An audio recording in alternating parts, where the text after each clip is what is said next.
예, 자, 두 번째 시간 시작하도록 하겠습니다. 자, 두 번째 시간에는 이제 유도고 사건을 이제 주로 이제 다룰 것인데, 유도고는 참 그 이름의 뜻이 운이 좋은 사람이다라고 그래요. 그래요? 예.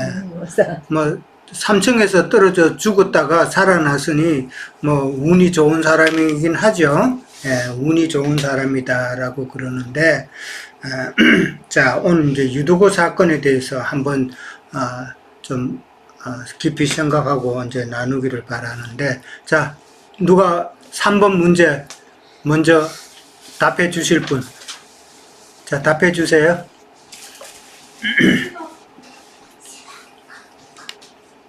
저는 제가 이제 이거를 읽으면서 예, 생각한 게, 어, 사람이 겉과 속이 있잖아요. 예, 그러니까 우리가 문자적으로 보면은, 진짜 하나님이 능력을 부어 주셔갖고 바울 형제님한테 그 어떤 기적이 일어났다고 볼 수 있는데, 이제 또 속 사람으로 보면은 이 유두고가 난간에 앉아갖고 3층에서 떨어져가지고 죽었다가 다시 살아났다고 그랬는데, 그 바울 형제 그 설교를 듣다가 그랬잖아요. 예. 그러니까 이게 죽었던 영이 다시 살아나지 않았을까. 그렇게 생각이 들어요. 죽었다가 살아났다라는 거는 그 영이 죽었다가 네. 살아난 걸로 그렇게 본다. 예, 오케이. 또 다른 분들. 네, 한 가지씩은 다 말씀하셔도 될 것 같은데. 하세요. 박자님. 네, 여기 여기서 보면은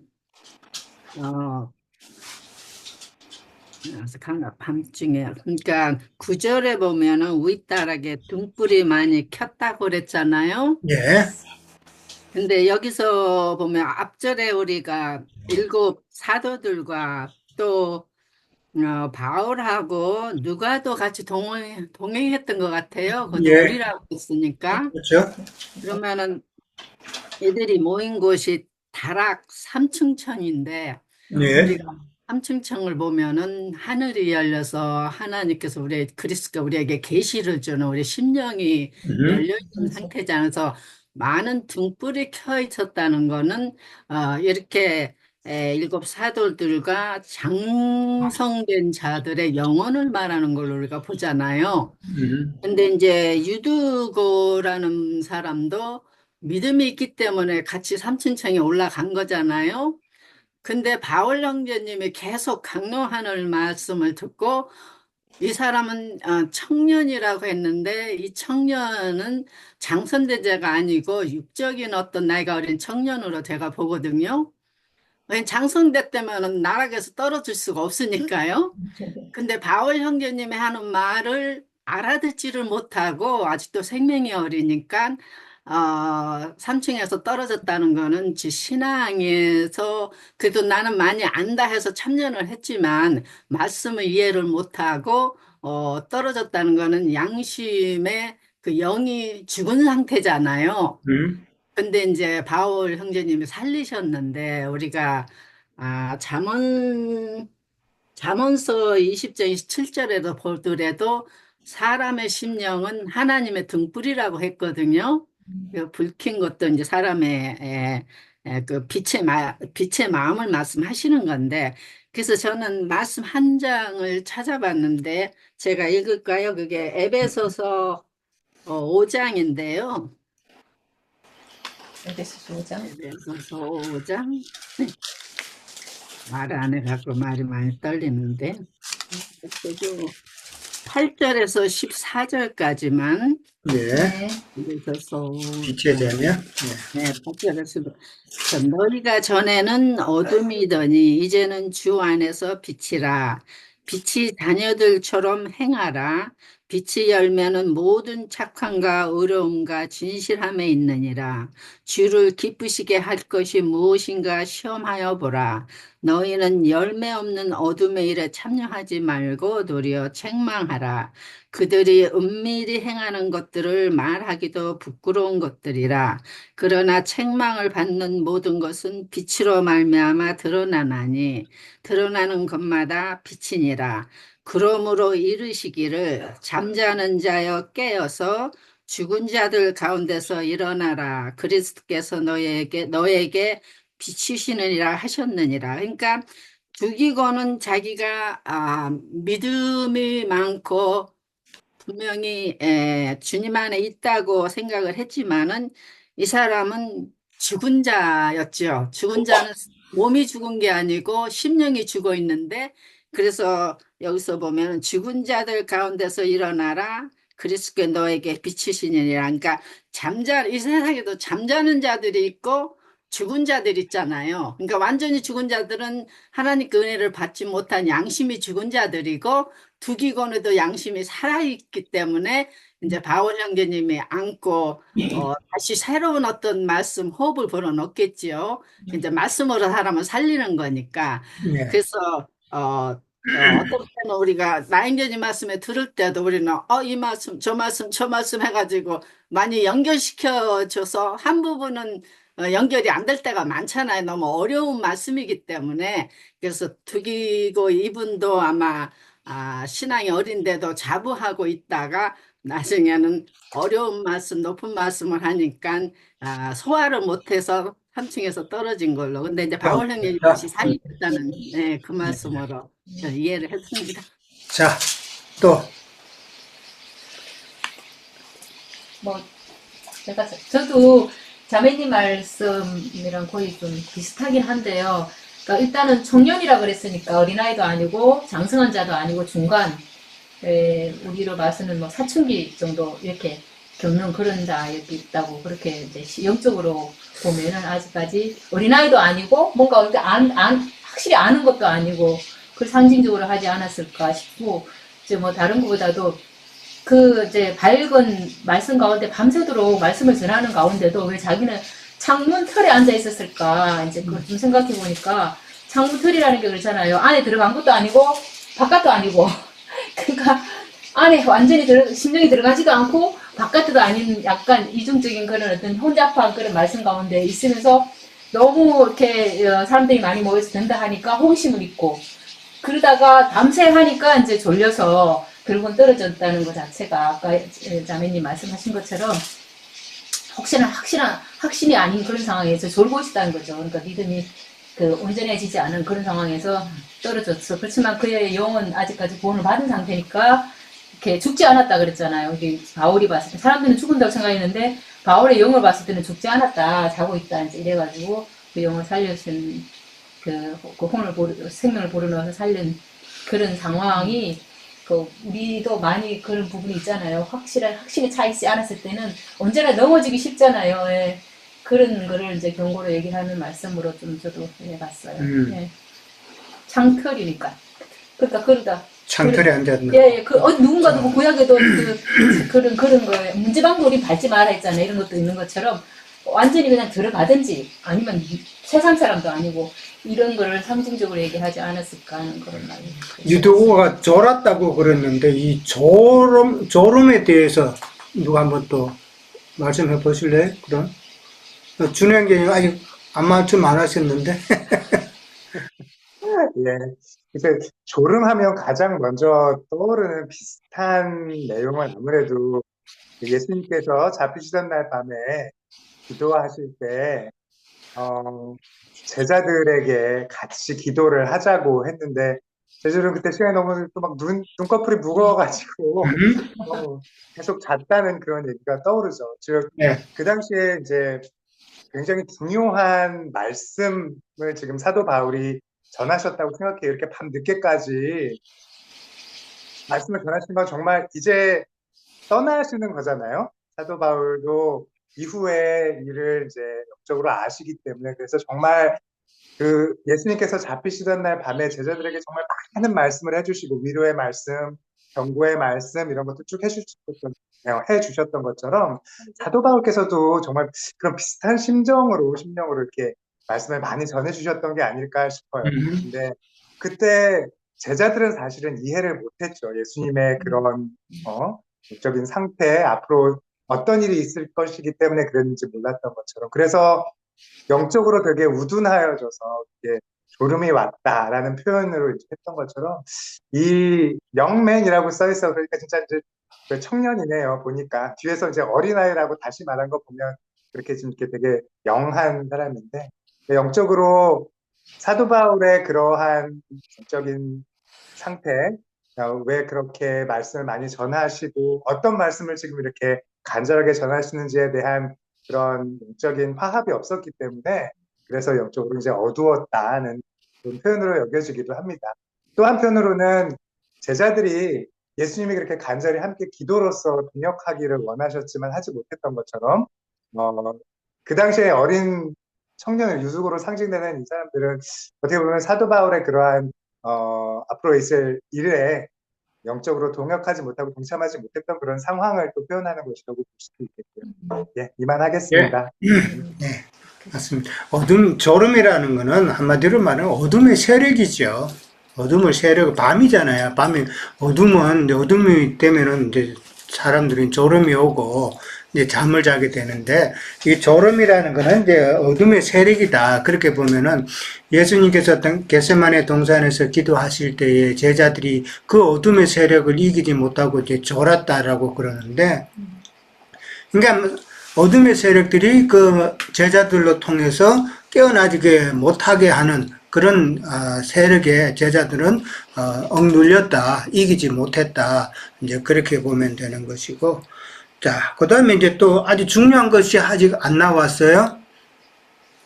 바울이 지금 그 유두고 청년을 어떻게 살렸다라는 그 부분에 대해서는 아직 안 나왔어요. 그 생명을. 자, 어떻게 했어요?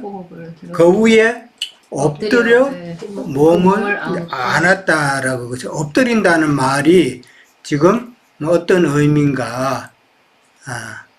여기에 대해서 누가 겸손한 가르침인가? 성경에도 나와 있는데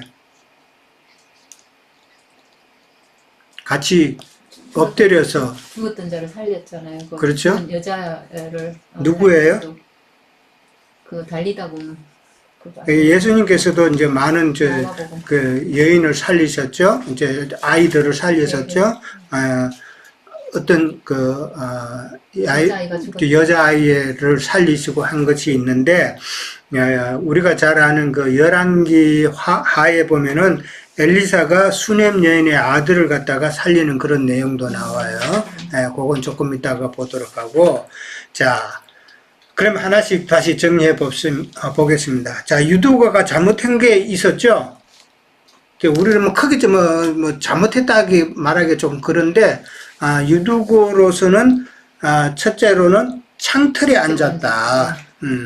창틀에 앉았던 게 사실은 이게 잘못된 거죠. 창틀에 앉았다는 말은 완전한 성령의 그 역사 안으로 들어오지 못한 상태단 말이죠. 그러니까 뭐라 그럴까, 바닷가의 모래와 같은 그런 상황이었다라는 것이죠. 그러니까 땅도 아니고 바다도 아닌 양다리예요? 그렇죠. 양다리. 바다 물이 들어오면은 바다 끝도 좋다 그러고 세상 거예요. 세상 끝도 좋다 그러고, 그 다음에 땅에, 그 마른 땅에서 이제 신앙생활하는 그런 모습인데, 그러니까 또 중간에 있단 말이에요. 믿음 생활을 하면서 세상 물도 받고 종교적인 말씀도 받고 하는 이런 상태, 어정쩡한 상태가 바로 모래로 표현이 된다라는 것이죠. 그러니까 이 창틀에 그쳐 앉았다는 상태가 바로 그런 상태다. 완전히 영 안으로 들어오지 못하고 참 육체의 일을 또 원하는 그런 상태, 그런 상태다라는 것이죠. 그러니까 우리는 본받지 않아야 될 상황이죠. 우리는 완전히 그리스도 안으로, 말씀 안으로 들어와서 신앙생활을 해야지, 신앙생활 한다 하면서도 세상 것에 관심을 두고 있는 자들은 바로 창틀에 걸터 앉은 자들이다라는 것이죠. 그런 자들은 언젠가는 그 창틀에서 떨어질 때가 있다라는 것을 지금 유두고 사건을 통해서 우리는 인식을 해야 된다. 그러니까 지금 바울이 설교가 밤중까지 길었다고 그랬죠. 여기서도 아까도 이야기했지만은 바울의 그 마음을 우리는 읽을 수 있어야 된다라는 것이죠. 지금 이제 그 다음 날에는 바울이 지금 떠나기로 되어 있죠. 지금 그 주간의 첫날에 이 떡을 떼는 때는 지금 그 무교절이 6절에 있었죠. 무교절 후에 빌립보에서 배를 타고 닷새 만에 드로아에 왔어요. 지금 드로아에서 지금 유두고 사건이 터진 거예요. 생긴 건데, 그러면은 무교절 후에 무교절을 7일 기간이면은 그 주간의 첫날에 그랬으니까 이거는 초실절이란 말이죠. 초실절 때 떡을 떼며 그렇게 강론을 듣고 있을 때에 바울의 입장에서는 이제 내일이면 떠나는데 바울의 입장에서는 참 하고 싶은 말이 많겠죠. 많은 권면을 하고 싶은 게 많을 텐데, 그러다 보니까 점점 이제 시간이 길어지죠. 길어질 때에 이 청년은 졸았다 그랬어요. 어둠의 세력을 참 깨치지 못했다. 이제 그러니까 쉽게 말하면 어둠의 세력은 영 안에 있지 못한 상태면은 육의 일을 자꾸 생각했다라는 그런 의미가 되는 것이죠. 육신의 일을 생각하고 육체의 어떤 강한 욕구와의 그 싸움에서 졌다라는 그런 의미가 되겠죠. 자, 그 다음에 이제 3층에서 떨어졌다고 했어요. 아까 이제 자매님 말씀처럼 그 3층이라는 곳이 바로 지성소잖아요. 그 지성소고 하나님의 계시된 말씀이 있는 곳이다. 그런 곳에서 떨어졌다라는 말은 계시된 말씀이 있는 곳에서 은혜받지 못하고 육신의 생각으로 인해서 떨어졌다라는 것이죠. 그래서 죽었다고 그랬어요. 죽었다고 그랬지만은 이 죽음은 육적 죽음은 아니죠. 육적 죽음이 아니고 영적인 교제가 하나님과 끊어진 상태, 하나님과 끊어진 상태니까 영적 죽음이죠. 예수님도 그랬잖아요. 죽은 자로 죽은 자를 장사하게 하고 너는 나를 따르라 그랬잖아요. 첫 번째 죽은 자라는 것은 이게 영이 죽은 자들이단 말이에요. 그러니까 세상 사람들이죠. 그들은 다 예수님의 눈으로 보면 다 영이 죽은 자들이단 말이에요. 그 다음에 두 번째 죽은 자는 육체적으로 죽은 자죠. 그러니까 세상 사람들로 죽은 자를 갖다가 장사케 하고 너는 나를 따르라는 말이잖아요. 이걸 갖다가 의외로 사람들이 이해를 못해요. 그러니까 영이 죽은 자들로 육이 죽은 자를 장사케 하고 너는 나를 따르라는 그 말을 하셨는데, 지금 여기 유두고도 죽었다라는 말은 육적인 건 죽음을 이야기하는 게 아니라 영적인 교제가 하나님과의 교제가 끊어졌단 말이에요. 그건 죽은 거단 말이에요. 그거를 우리는 잘 알아야 된다. 그 다음에 이제 그 위에 이제 내려가서 그 위에 엎드려 그 몸을 안고 말했다 그랬어요. 내려가서 그 위에 엎드렸다 그랬어요. 사람이 이제 이렇게 누워 있는 상태에서 그 위에 엎드렸다라는 말인데, 열왕기상 17장 21절에도 보면은 엘리야가 사르밧 가부의 아들을 갖다가 살렸죠. 그때도 몸을 세 번을 펴서 그 위에 엎드렸다라고 그렇게 나와요. 좀 더 구체적으로 열왕기하 4장에 보면은 한번 찾아봅니다. 열왕기하 4장. 여기서는 좀 더 구체적으로 나와 있어요. 몇 절요? 열왕기하 4장 34절. 열왕기하 4장 34절.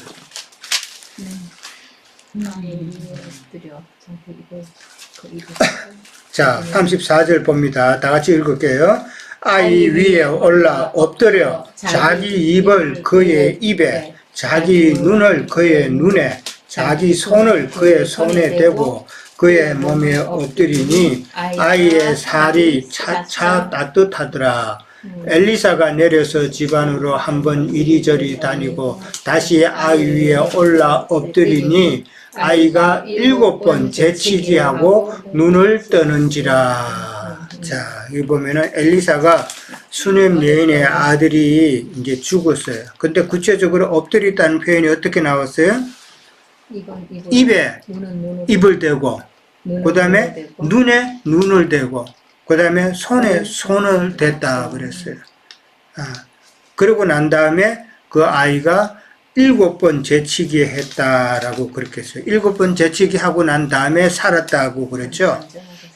그러니까 입에 입, 눈에 눈, 손에 손을 댔다는 의미가 뭐예요? 눈을 뜨게 하고 귀가 열리 아닌데 눈을 뜨게. 그러니까 입을 통해서 내뱉는 말씀이 같은 말씀이 돼야 된다 이 말이죠. 예. 그러니까 우리가 전하는 말과 세상 다른 교연에 젖어 있는 사람들이 전하는 말이 다르죠. 예. 그러면 그 다른 것을 말하면 이게 맞지 않으면 그 사람은 죽은 사람이다 말이에요. 그러니까 같은 말씀으로 이게 호흡이 맞아야 되는 것이고, 눈에 눈을 댔다는 것은 눈은 영이잖아요. 그들이 말하는 영과 우리가 말하는 영이 다르죠. 예. 그들이 성령 받았다 그러지만 우리가 보기에는 그거는 혼탁한 영 받은 것이잖아요. 참 그리스도의 진리의 영을 같이 받아야 되는 것이고, 손은 뭐예요? 손은 행위죠. 예, 손은 행위인데 같은 믿음의 행위를 가져야 되는 자라는 의미잖아요.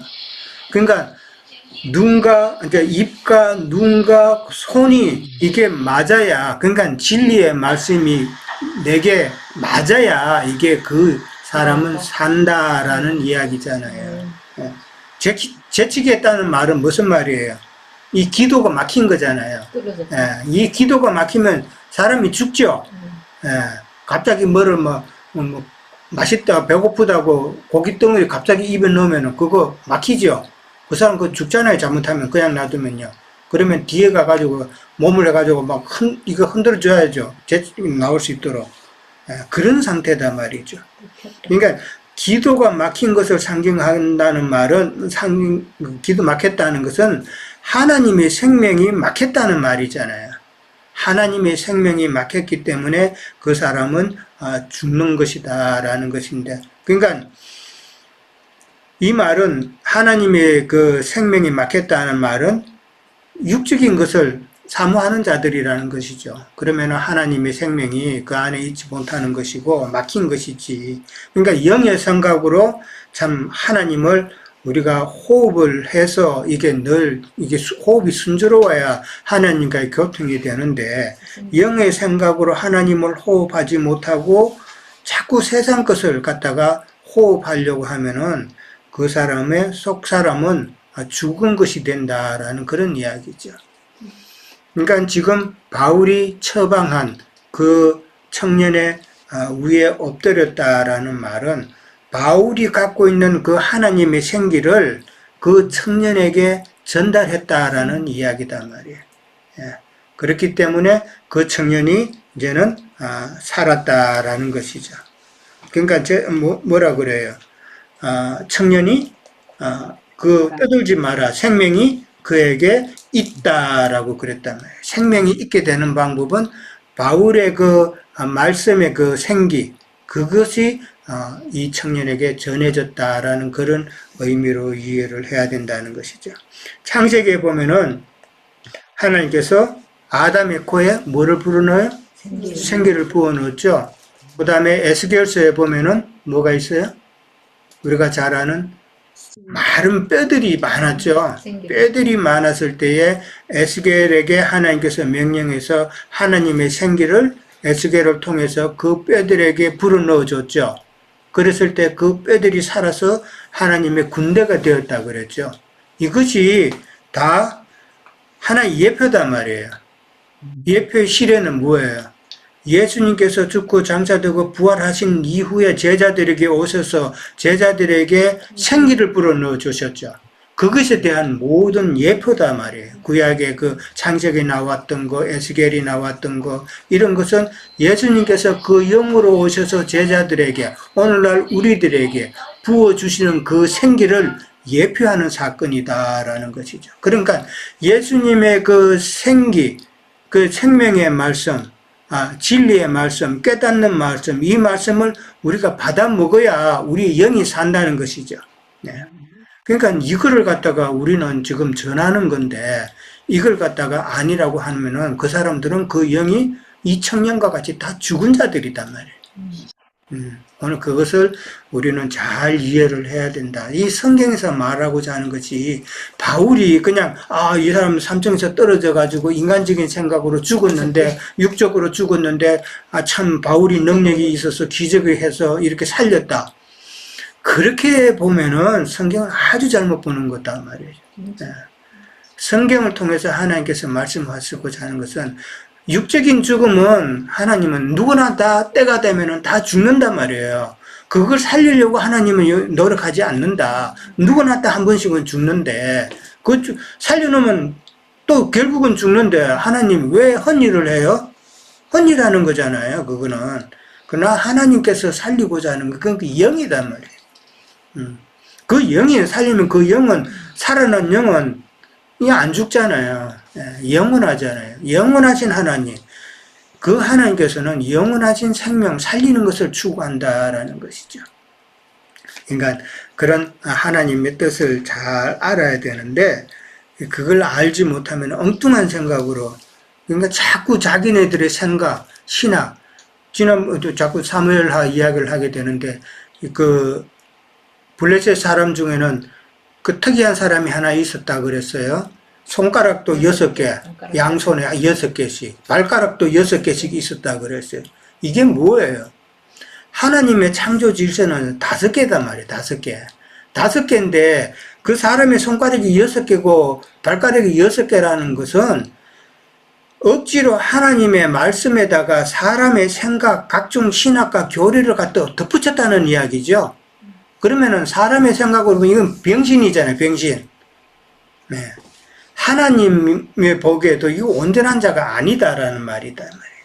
그런데 신앙생활에서 하나님의 말씀에다가 사람의 교훈을 자꾸 섞어서 이게 손가락이, 발가락이 6개로 만들어보는 건 병신이다. 잘못된 신앙생활이다라는 것을 암시하는 말이잖아요. 그런 의미를 우리는 잘 알아야 된다는 것이죠. 자, 떠들지 마라 생명이 그에게 있다라는 말은 바울에게 있는 생명의 말씀이 지금 청년에게 임하여서 그 영이 산 것이다라는 것이죠. 유두고는 아까도 이야기했지만은 결국은 어둠의 세력을 이기지 못하고 참 영적으로 참 하나님의 말씀을 깨닫지 못한 상태, 바울이 전하는 말씀을 깨달았다면은 그 말씀이 달리기 때문에 창틀에 이렇게 앉았지만은 그러나 점점점 안으로 들어가는 모습이 있었겠죠. 근데 깨닫지 못했기 때문에 그냥 그 자리에 머물렀고 그 상태에 있으면은 어둠의 세력에 잡힐 수밖에 없는 상황이 된다라는 것이죠. 예. 그러니까 오늘날 어둠의 세력을 이기지 못하고 영적으로 무지한 상태, 영적으로 깨닫지 못하는 세상 교계에 있는 사람들은 다 창틀에 앉은 자들이다. 그들이 언젠가 어느 때에 떨어질 수밖에 없고 그 영은 죽은 자로 그렇게 있을 수밖에 없는 그런 위험한 처지다라는 것이죠. 그것을 깨달아야 되고 그들에게는 살아계신 그 예수님의 그 영이 영의 생기가 필요하다. 그런 이야기가 되겠죠. 예. 자, 오늘은 이제 여기까지 하도록 하겠습니다. 자, 혹시 더 추가로 하실 말씀 있으면은, 예, 우리 은심자매님 말씀하세요. 예, 2번 문제에 보면은, 예, 바울과 함께 아시아로 간 7 형제들이 있었잖아요. 예, 그 구절을 읽으면서 이 바울과 함께한 동역자들이 충성된 일꾼으로서의 앞으로 이제 일을 하게 됐는데 이것을 보면서 생각나는 그 성경 구절이 있어서 제가 좀 예. 읽어드릴게요. 누가복음 10장 17절부터 20절 읽어드릴게요. 70인이 기뻐하여 돌아와 이르되 주여 주의 이름이면 귀신들도 우리에게 항복하더이다. 예수께서 이르시되 사탄이 하늘로부터 번개같이 떨어지는 것을 내가 보았노라. 내가 너희에게 뱀과 정갈을 밟으며 원수의 모든 능력을 제어할 권능을 주시니 너희를 해칠 자가 결코 없으리라.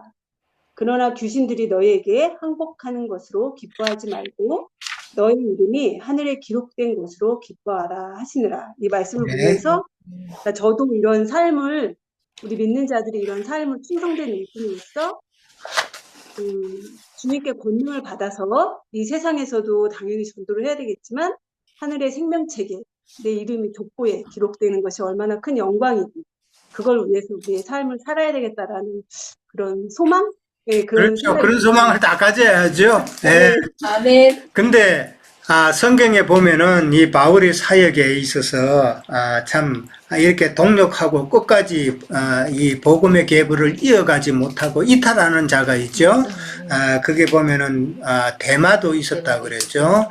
대만은 참 나를 버리고 갔다, 뭐 자기 길로 갔다라고 그렇게 바울이 참 안타까워했고, 그 다음에 그리스게라는 자도 바울을 떠난 자가 있었고, 그 다음에 알렉산드리아라는 자도 참 바울을 떠나서 이 알렉산드리아라는 자는 바울에게 있어서 가장 큰 해악을 끼친 자다라고 성경에는 나와 있어요. 그만큼 참 배반하는 자도 있다라는 것을 성경에서는 양면으로 이렇게 이 계보를 이어가는 자가 있으면은 이 계보에 탈퇴하는 자가 있다. 이렇게 창세기부터 계속 나오는 이야기잖아요. 아담과 하와의 아들이었던 가인과 아벨처럼, 그다음에 가인과 셋으로처럼 이렇게 계보가 나누어지는데 우리는 어느 계보에 참 있을 것인가, 그거를 이제 다시 한번 생각해 봐야죠.